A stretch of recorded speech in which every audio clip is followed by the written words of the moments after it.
حدیث تو ہے ابغض الرجال عند اللہ الد الخصب، سب سے نالائق انسان وہی ہے اللہ کے نزدیک، ناپسندیدہ انسان وہی ہے جو جھگڑا کرے. لیکن یہ ڈائریکٹلی نہیں کہہ سکتے کہ اللہ اس کو معاف کرے گا ہی نہیں، یہ غلط بات ہے، یہ غلط بات ہے. ہاں اللہ معاف کرے گا. وقال ربکم ادعونی استجب لکم، اللہ پاک قرآن کے اندر فرماتے ہیں کہ آ جاؤ میرے دربار کے اندر، میں آپ کے ایک ایک گناہ کو چن کر معاف کروں گا، ایک ایک گناہ کو چن کر معاف کروں گا. لیکن اگر ہمسائے کا حق کھایا نا، اگر ہمسائے کا حق کھایا، میں قطعاً معاف نہیں کروں گا، میں قطعاً. ایک ولی اللہ کے بارے میں لکھتے ہیں نا، ان کی قمیض پھٹ گئی، قمیض ہے نا اس کو پہاڑی میں بولتے ہیں چر گئی قمیض، ہاں تھوڑا ٹیپ اٹھ گیا تو اس کو ٹیپ دینا تھا. کیا دینا تھا؟ ٹیپ. ہمسائے کے گھر گیا، سوئی لے آیا. بہت بڑا ولی کامل تھا، اللہ کا ولی تھا، قرآن کے ساتھ محبت، قرآن دین اسلام پڑھنے پڑھانے والوں کے ساتھ محبت تھی. اتنا مضبوط انسان تھا نا وہ، اس کو ولی اللہ کے، ہاں جو نیک ہوتے ہیں وہ کیا کہتے ہیں؟ عابد کہتے ہیں یا ولی اللہ کہتے ہیں نا. تو بہرحال اس کی قمیض پھٹ گئی، وہ ہمسائے کے گھر گیا، حاجی صاحب وہاں سے آپ سوئی دو. سوئی دھاگا نہیں ہوتا؟ سوئی دھاگا. اچھا حاجی صاحب سوئی دھاگا دو، میں تھوڑا سا اس کو ٹیپ دیتا ہوں. اس نے سوئی دھاگا لیا، یہاں سے یہاں تک ٹیپ دیا مثال. اب بیچارے کی سوئی بھول گئی ادھر تاک کے اوپر، الماری کے اوپر. تو اس کی وفات کے بعد ایک خاتون نے اس کو جہنم کے اندر جلتے دیکھا جہنم کے اندر. تو عرض کیا، خاتون کہہ رہی ہے کہ حضرت آپ تو ولی اللہ تھی، یہ کیا معاملہ ہے؟ آپ جہنم کے اندر، آپ تو دین پر عمل کرنے والے تھے، آپ تو نبی کے ساتھ محبت کرنے والے تھے، آپ کا رشتہ دین اسلام کے ساتھ مضبوط تھا، یہ کیا ماجرا ہے؟ یہ کیا مسئلہ ہے؟ تو حضرت فرماتے اتنا بڑا گناہ نہیں ہے، سوئی بھول گیا تھا اس کی وجہ سے جہنم واجب ہوگی.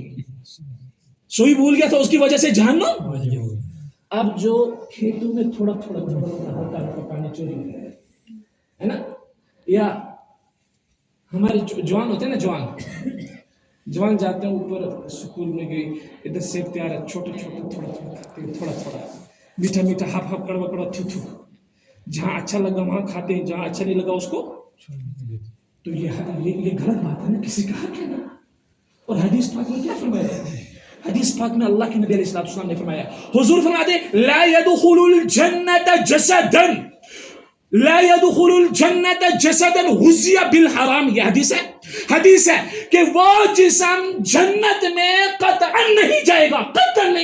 ایک ہو گیا کہ شک ہے، قطعا نہیں جائے گا، ڈائریکٹ کہہ دیا. کون سا جسم؟ جو مال حرام سے پرورش پائے، جو مال حرام سے. آپ کو پتہ ہے فرماتے ہیں اس بندے کی عبادت قبول نہیں ہوتی 40 دن جس کے نفس کے اندر ایک دانہ حرام کرے. ایک دانہ. راستے میں چلتے ہیں نا، شادی تیار ہوتی ہے نا، پھر ہم کہاں جاتے ہیں؟ دکان پہ جاتے ہیں نا نیچے.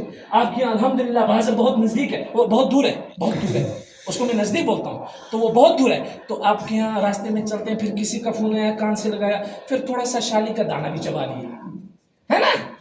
تو لا يدخل الجنت جسدا غزی بالحرام.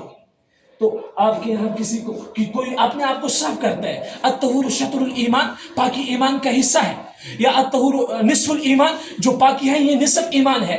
کوئی انسان وہ تقوی والا بن جاتا ہے، کہتا اب میں تقوی والا بن گیا، اب میں عبادت بھی کروں گا، نماز بھی پڑھوں گا، موت کو بھی یاد کیا، فلانے صاحب نے اس کو نصیحت کی، وصیت کی، اس نے سب کچھ اپنا لیا. اب مسواک کرتا ہے نا، مسواک چلا راستے میں چلا یا سکول کا بچہ، کسی کا وہ جو ہوتا ہے پیڑ ہوتا ہے، کسی کا ہوتا ہے وہ اپنا نہیں. مسواک توڑی اپنے دانتوں کی صفائی کر رہے ہیں، اپنی دانتوں کی. ارے ذہن میں یہ بات نہیں ہے کسی کا حق کھا رہا ہوں میں، یہ اس کے ذہن میں نہیں آ رہا ہے. اور یہ حدیث فٹ ہوگی، لا يدخل الجنت جسد غزی بالحرام. یہ جسم مال حرام سے اپنایا گیا ہے، پرورش کیا گیا ہے. حضور فرماتے ہیں قطعاً جنت نہیں جائے گا، قطعاً نہیں جائے گا جنت. لہٰذا اب یہ چیزیں، ٹائم بھی کم ہے، یہ چیزیں ہمیں کہاں سدھارنے کو ملیں گی؟ چاچا اگر ہم ایک بچے کو